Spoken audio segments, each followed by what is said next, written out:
Today, let's talk about why it is so hard to run a small business and how to fix that.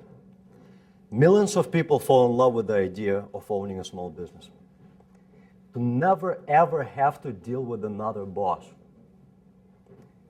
The pride of ownership. The ability to make the money you really deserve. I was one of those people. In 2001, I started my first business.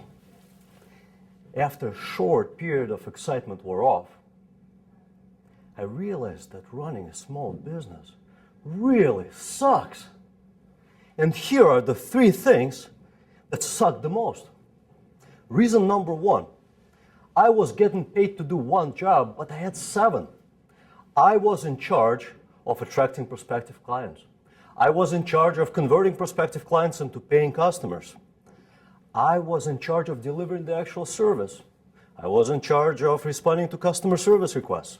I was in charge of hiring, training, making sure that people were doing the things they were supposed to do, and firing. I was in charge of planning and doing the books. I was doing it all. Which leads me to the second reason why it sucked so badly. I was always working. I was there day and night and weekends. And when I wasn't there, I was thinking about my work. Which leads me to reason number 3 why running my small business sucked so badly. I was always stressed out. I had all these jobs and I was always working, yet I had 0 financial security. I didn't know what future was going to bring to me.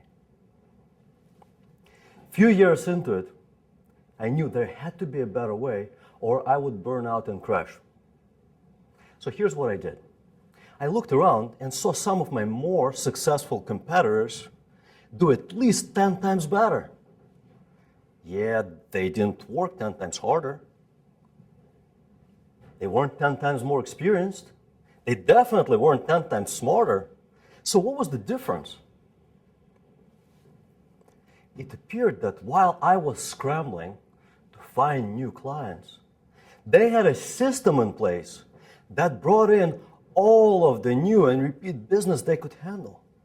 While I was putting out fires created by my okay employees, they had great people doing excellent work at the right times. This was the answer. I needed systems, but I didn't know how to go about getting them. It seems that I've tried everything to get more clients. I had the website, we tried radio advertisement, we did online advertisement. We've done it all, but whatever we did brought in very mediocre results. So what was I to do? I once again looked at my more successful competitors and saw that they were doing things differently. Everything I did was generic. Everything they did was very custom. I knew I had to learn. Here were my 3 options. Option number 1, do it myself. Option number 2, hire someone to help me do it. Option number 3, do nothing, burn out and crash. I wasn't ready to quit. And I didn't know who to ask to help me. So I chose the long road. For the next 2-some years, I studied marketing religiously. And today, I want to share with you a condensed plan that I implemented to get all the business I could handle. And at the end of my speech, I will give you a resource to step-by-step, very detailed plan that you can obtain from me. Here's what I did. Step 1, I set a SMART objective. SMART doesn't mean that it was just smart objective. It was specific, measurable, attainable, relevant to my business, and time-bound. Let me give you an example. Suppose that your small business today generates $2 million in gross revenue, and you want to take it up to 4. Well, set an objective. Today, we're at 2 million, we're going to 4 million within 18 months. That's a SMART objective. It's specific, it's measurable, it's attainable, it's relevant, and it's time-bound within 18 months. That's the easy part. Here's something that will require a little bit of work. I should have mentioned at the beginning that there is no silver bullet when it comes to fixing this. This is work. But if you do this, and if you do this right, you will have a system that will be working for your business within 90 days. Here's what you do. Step 2 is research and deploy. You have to research and find out all the information you can about your market, about your clients. And while most people think that it's incredibly hard to do that, I will show you how to do it very, very, very simply. Here's what you do. Talk to your existing clients. Ask them the questions. If you're about to start a business, there is a different path. Since you don't have any clients today, what you got to do is talk to people that you know that buy the same service or product that you're about to provide or manufacture. Ask them the following questions.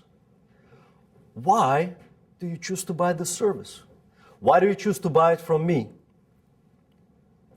Why did you decide to leave the previous provider? How did you learn about me and my service? Ask them all the whys and whats you got to know to understand their buying behavior. Ask them, why do you like doing business with me and why do you keep on coming back? They will tell you how your business, how your service, how your product is uniquely different from everyone else. I guarantee you that. You may think that your business is as commoditized as possible, but it's not true. Otherwise, your clients would never have chosen you. They would always look for the lowest price. Once you've done all of this research, here's what you're going to have. You are going to know who your market is, what is your unique message, why they should buy from you over everyone else, and what media to use. Because you will be asking them, how did they find out about you? Now it's time to deploy. Deploy your marketing system. Put together that message, put it in the media that your target market, your clients consume. Which leads me to step number 3.